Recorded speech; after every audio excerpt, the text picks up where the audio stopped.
The Drug Alternative Program presents Drugs Close to Home. Your weekly insight into the ongoing stories of struggle, victory, and the spiritual renewal of rehabilitation. Each week, Cliff and Freddie Harris, co-founders of the Drug Alternative Program, would like to introduce you to the many people who have touched their lives through their spirit-filled ministry. But most of all, they would like to share with you the blessings they continue to receive from Jesus Christ. And now, your hosts of Drugs Close to Home, Cliff and Freddie Harris.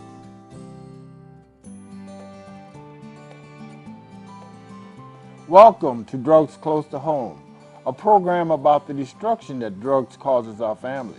And the power of Jesus Christ that heals them. We believe every life is worth saving. Freddie, that is so true because every changed life is a miracle from God. Amen. You know, honey, I was thinking about our marriage. We were supposed to have a wedding, you guys, and that's a whole nother story. The preacher wouldn't marry us because of his previous marriage. That's a whole nother story.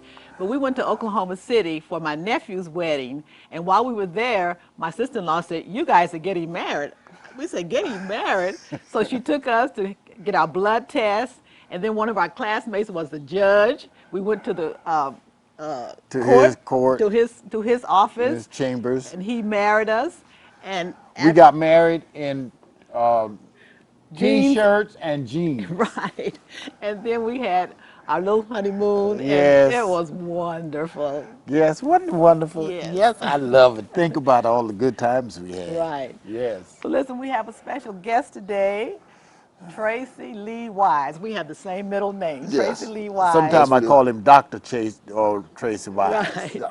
But we'd like to welcome you, Tracy. Thank you for having me. You were a graduate of 2001, 2001, right? yes. Okay, so what happened after you graduated? Well, in 2001, I worked for the program for you guys. I managed your recovery home for 5 years. Worked for you guys, lawn supervisor, for 7 years. Then I ended up relapsing in 2000 and 2008. Right. And ended up moving back to Mississippi through that. Ended up getting in a little trouble out here at the same time with the courts out here for perjury. You know, and lying on the old signing papers that wasn't true about a car that I sold.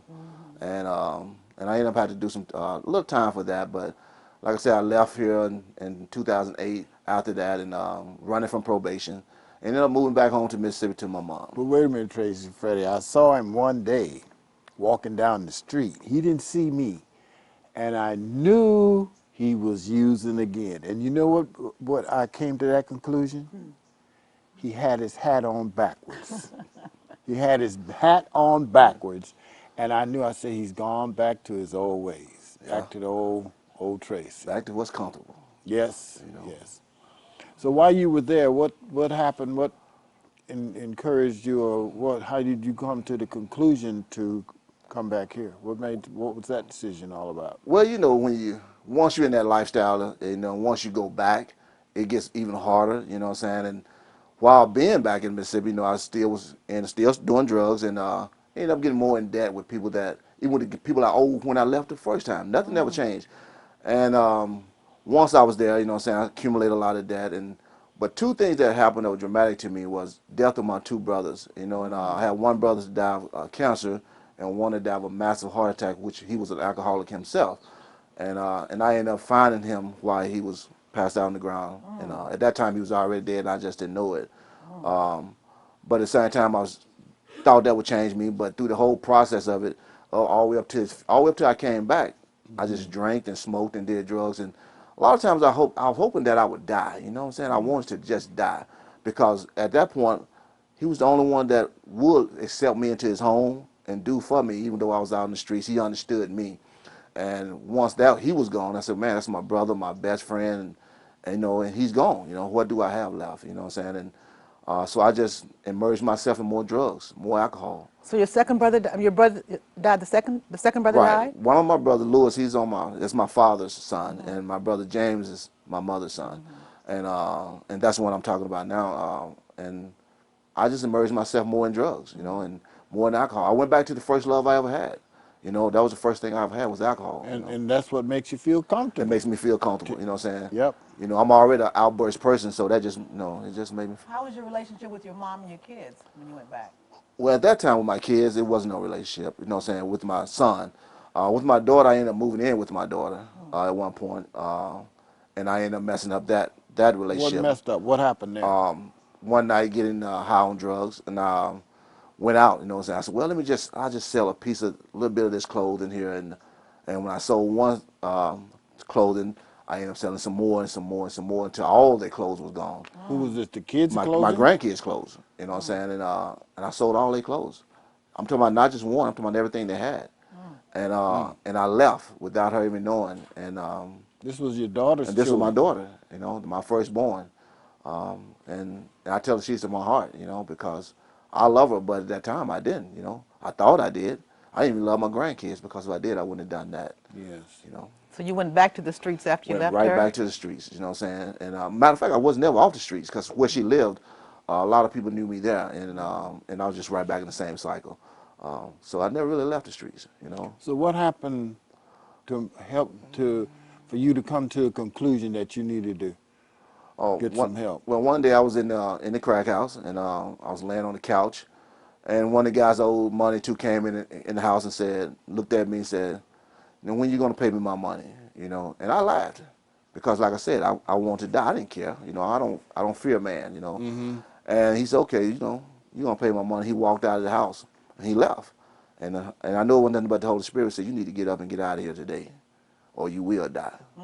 You know, and I listened and I got up and the Holy Spirit just guided me all the way to my mom's house, and you know, and on the way to my mom's house, my niece came out and said, "Uncle Tracy, I love you." You know, and that was strange for me to hear, you know, for her to tell me that. I'm like, why she just, I'm just walking home. Why she say that? So I get to my mom's house and I tell my brother and them, you know what? I got to do something here. Something got to change. And I need to call DAP. You know, I need to go back. You know, and So why would you want to come all the way back here knowing that you had a case here and knowing that you would go to jail if you came back to California? Knowing this program, how it was structured, what you went through the first time. Why? Because there were programs where right there where you were. You didn't have to come back to California. right.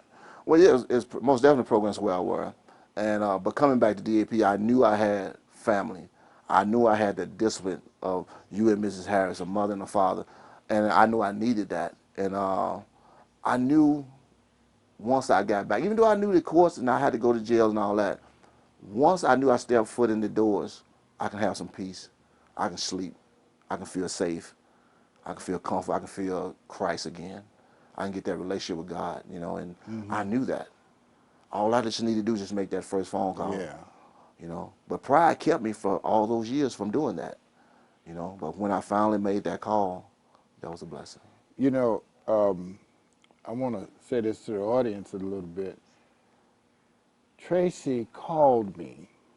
I will never forget, it was on a Sunday morning that you called me. I knew you were going to call sooner or later because I knew you were back out there doing the same old stuff again. I knew you would.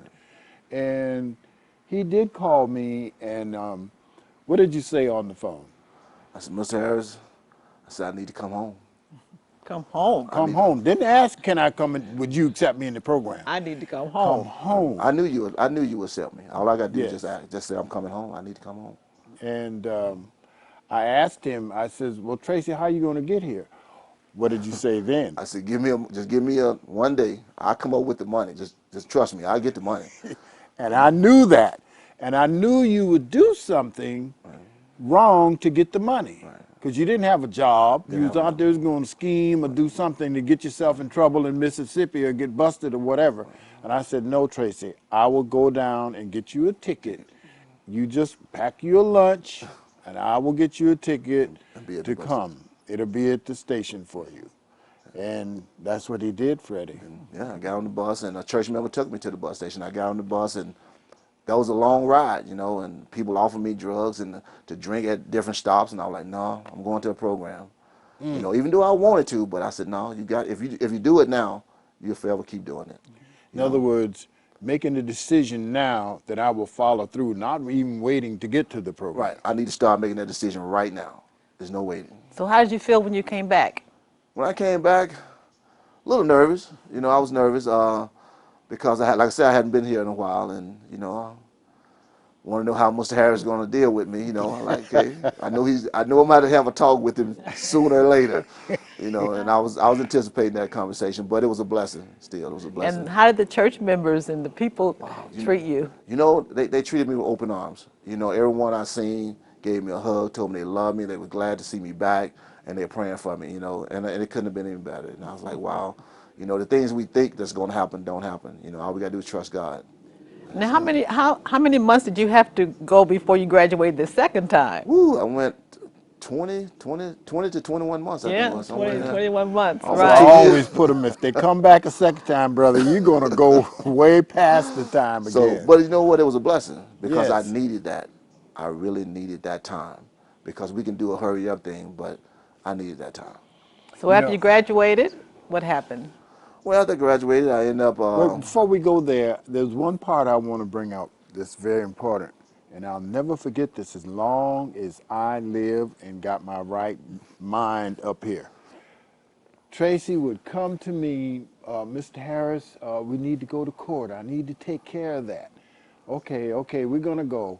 And finally, we went to court. Went to court, they called his name, he went up there, and I was in the courtroom. No sooner than he got up to the bench,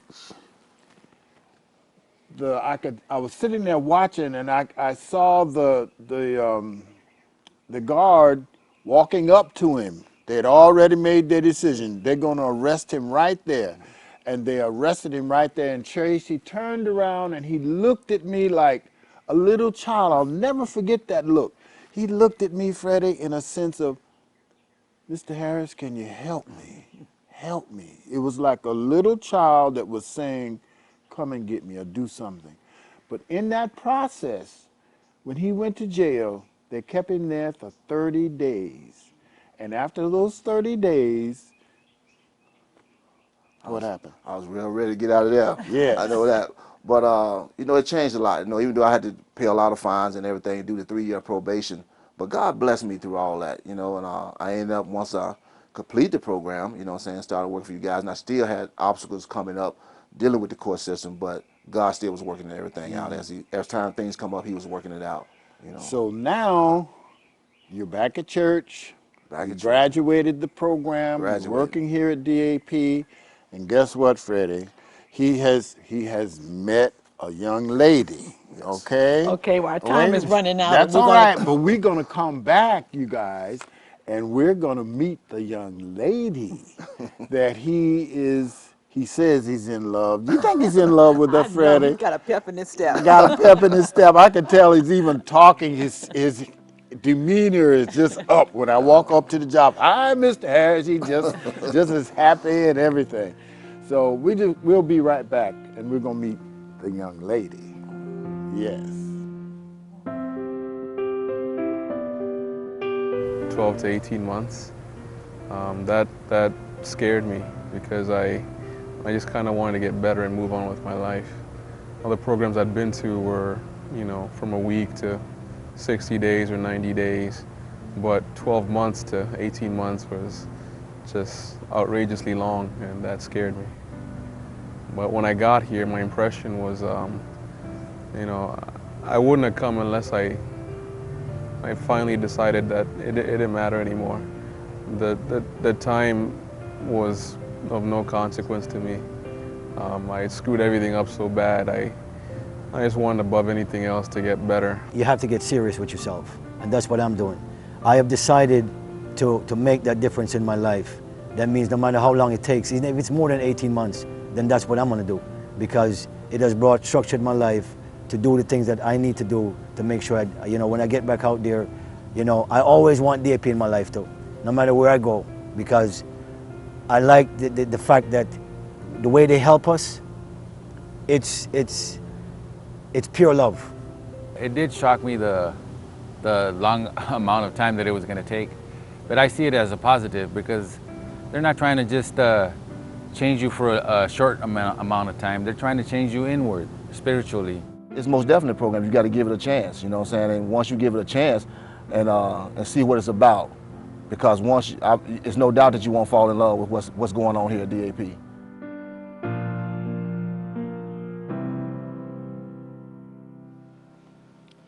Welcome back. We're talking to our graduate, Tracy Wise, and we want to introduce to you his girlfriend, Aisha. Welcome, Aisha. Thank you for having me. This is why Tracy has such a big smile on his face these days. Yes. Okay, Yes, tell me, how did you meet Aisha, Tracy? Well, how I met Aisha, I had been seeing her at church, and Church, you guys, yeah, church. and when I saw her, I was like, wow, you know, that's a beautiful young lady. But I thought she was too young for me. I said, man, she looked like she might be 30. You know, Right. I said, I'm in my Watch 40s. out, Tracy. You might not tell our age now. No, I won't tell. So I said, she looks too young. She looks too young for me. And I was a little intimidated too also, because I said, she looks professional. Right. You know, And what I'm is your old. profession, Aisha? I'm a registered nurse and a nurse manager. She's a nurse manager, a registered nurse. Right. So if I have a heart attack, she can take care of me. So, you know, so I was looking at her, I said, wow, you know, but I like to talk to her. And I ended up mentioning her to Miss my Fast mom, Freddy. to my mom, to you. And you said, you like her? I said, yeah, I do. And I said, you said, well, okay. And next thing I knew, you had told her about me. Right, gave her the phone number. You gave her the phone number and everything. And we missed each other for a while. And a couple of Sabbaths later, she walked up to me and she tapped me on the shoulder and she gave me her phone number. And it scared me. I was like, whoa, I didn't know what to do. I was like, Because you had been trying to call her and right, couldn't I had get been her. trying to call her and I was thinking, "Man, maybe she ain't interested in me." And Right. so when she did that, it scared me because I was like, you know, that never happened. You know, the men, we are the aggressor, we the chaser. You know, we the Right. one. And when I got that tap on the shoulder, it's like, well, okay. That was a sign saying, "Oh, come give me a call." Come give me a call. Yeah. Yeah. And you guys have just blended. We You just know, blended, just yes, how did you feel when you met him, Aisha? You told me when we were coming out from church, and you were like, do you know Tracy? I said, I think the name sounds familiar. And you said you were going to give me newsletter. a newsletter. But I went home and I looked up on Facebook. And I said, oh, he kind of looks familiar. But then at the time I was thinking, because I was at a stage in my life where I said, I'm really not trying to look for anyone. I'm just trying to go to school, raise my kids, and I don't know if I'm ready for this. Right. You have two daughters. Yes. And what's yes. their names? How old are they? Kelsey is 8. Caroline is 4. Okay. But I always tell people she's 4 going on 40. Yeah. So you're just interested in your children. And Yes, your job. yes. So I kept trying to put it away and trying to put it away, and then my phone was thrown in water, of course, by my kids trying to take their selfies. And then finally, when I had it back, I came to church the one day, and because we had been talking, I said, he used to be a little bigger than that. And he said, Yes. yeah, he had gone through this diet change and Right. stuff. How much did you lose, Tracy? 50 pounds. 50 I'm still pounds. jealous. 50 pounds. Okay. Yeah, so I came back from the kids' Sabbath school, and as I walked in church, I saw him, and I think he was wearing his navy blue suit. And I said, oh, he looks fine. So, yeah, so after church, I wrote down my number, and I tapped him on the shoulder, as he said, and I said, call me. And you just walked away. Yes. Walked away. That I was didn't it. say yes. Walked away. Yes. And I fell in love right there. That's that day. That Getting day. the phone That number day. on the Right. page. Get a phone number. That sounds like And, Cliff and Freddie Harris. Yes, it does. Yes, it does. You know, yes, it does. So, you know, and I just want to say, so can I talk to you? Yes, I you just can want to let you know, baby, I love you. And Call you him mean, a baby. you mean the world to me. I love you more. You're my heartbeat. You're the air that I breathe, girl. You know, you're my sunshine. Oh. And I just want to tell you, Oh, no. I just want to ask you, will you marry me?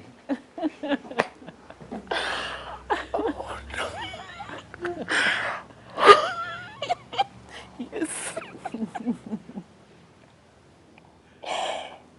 Oh, my God. Yay! Woo, woo, woo, woo. All right. All right. All right. I didn't hear. Did you give an answer yet? Yes. Well, let me hear it. Let me hear it. Real good and loud. Yes. All right. Let's give another clap. All right.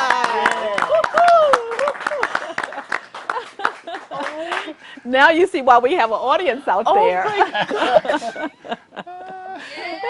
Yes. And Tracy's got a few tears in his eyes. What do you have to say, Tracy? I love her. You know, she's been a breath of fresh air to me from day one. You know, and I never met anyone like her. You know, and her strength. You know, what I'm saying, she's courageous, she's bold, and she's beautiful. You know, and she's godly. All right. You know, and I couldn't ask for any more. You know, I couldn't ask anybody better. And I thank God Aisha. for her. You know, it's rare for me to be speechless. But you wasn't expecting any of this, did you? Not at all. So how do you feel right now? Oh, I have a lot of emotions right now.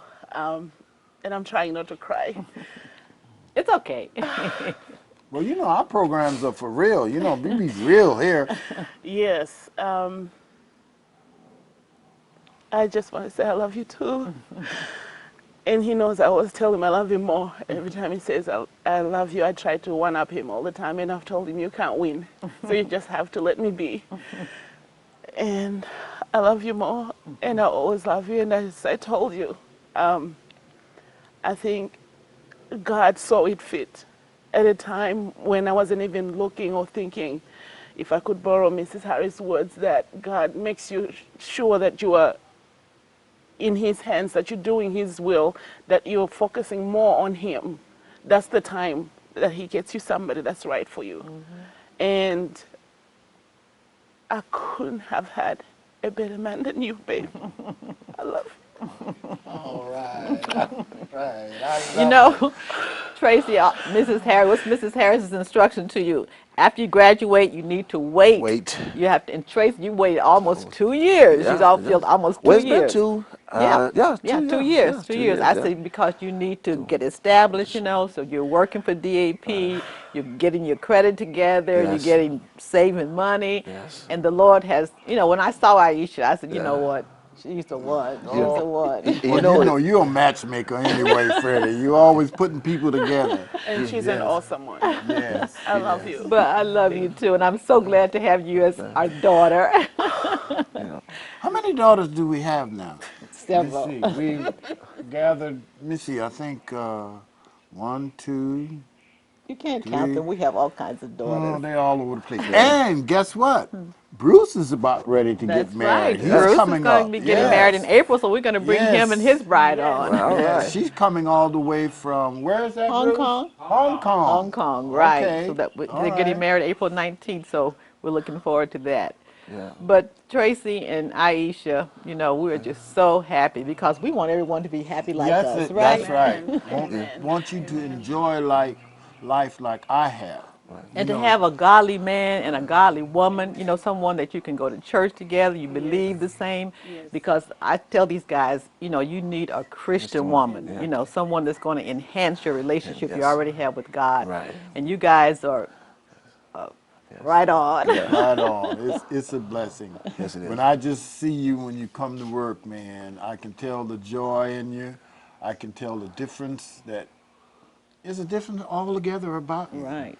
Because before he met her, you know, I was looking at him in church and he'd be just sitting there, you know, and just looking all kind of down or whatever, not depressed or anything. Right. But now, and he's got a pretty smile too, Freddie. He's handsome, a nice smile. I don't say pretty, but a handsome smile. Right. And lost all that weight and Yes. looking good. And now he's going to have a woman that can cook for him Yes. and Yes. do for him. Yes. Different type of cooking. I love it. Oh, that's right. What kind of, where are you from? I'm from South Africa. Okay. But I was born in a country called Malawi. And and I speak 7 languages. Oh, 7 Well, languages. let's tell us, And- give us maybe tell us a 4 or little 5. about yourself. And there's one language, the Zulu language, which is the most popular one. When I first came to America and I see people signing their cards and they do XO, I'm like, What is why that? would you say frog to somebody you love? That's what it means. Because in my language, it means a frog. Oh, okay. And the only thing you add an I, and it's pronounced ikoko. Oh, Yes. okay. So I said, why do people here love each other and then say not so nice words at the end, only to understand that it means hugs and kisses? Hugs and kisses, right. Yes. So that's called the Zulu language. And the other language I speak is called Chichewa, and that's the one I teach the kids. And unfortunately, most of the words they know is don't do that, sit down, you're going to have time out. Yeah, but they're learning, and they're so interested now as they're growing, and because they see that other kids speak maybe Spanish, and now they want to understand other languages that So you speak Spanish too? I speak Spanish too. So what are some of the other languages you speak? I also speak Shona. I also speak, it's called Tumbuka. I also speak a language called Yao. And it's not just dialects, it's totally different languages that if people from like 3-4 different countries are there. Like most of the times when I go to the All Nations African Church, that's when you can see me talking to somebody in this language that the next person to them cannot understand Right. and then talk to the other one. But also I have to constantly remind myself that I have to speak in English because I have caught myself in a heated conversation saying 1 or 2 words and people look at me and say, what did you just say? I'm like, oh, never mind. I need to go back to speaking in English. And somebody asked me, when you dream, in what language do you dream in? I don't know. I just understand it. I don't know if I dream in English or if I dream in my language. And one of my friends at work said, is it really a language? Because when you're talking on the phone, all I hear is That's like yes, yes. Right. And I say the best way to appreciate languages is if you're traveling and you go to an international airport, just sit there and listen to all the chatter. Right, right. It's amazing. Sometimes you think, are they really saying something? And you see them laughing and nodding their heads. You're like, Right. okay, I guess there's a conversation going out there. So I hopefully will teach him just a little bit. Right. Because I should be able to say a few things with my sisters Right. without him hearing. Well, I know you guys are going through counseling and all this is going to happen, but that day is coming. And we are just so excited for both of you. And I know whatever day that is, we will be there. That's right. I want to ask you one thing. Never mind, I won't do that because I don't want to put you on the spot right now, okay? But we're... Here's one thing. I'm so glad you guys came. And one thing I want to do is this. Don't forget to give us a call. If you need help or you need someone just to talk to, give us a call. Our number is on the screen. And Freddie, this has been one of the best programs. Yes. I love this program. I was looking forward to doing it too. So we have a son and now we've gained a daughter and we are Yes. excited. Thank you guys so much for coming to share your story. And thank you, son, for waiting. Yes. Thank you, Aisha. Thank you for having us. All And thank right. you for being with us. And remember, we love you And Jesus loves you even more. and we'll see you soon. All right. See, surprise. All right.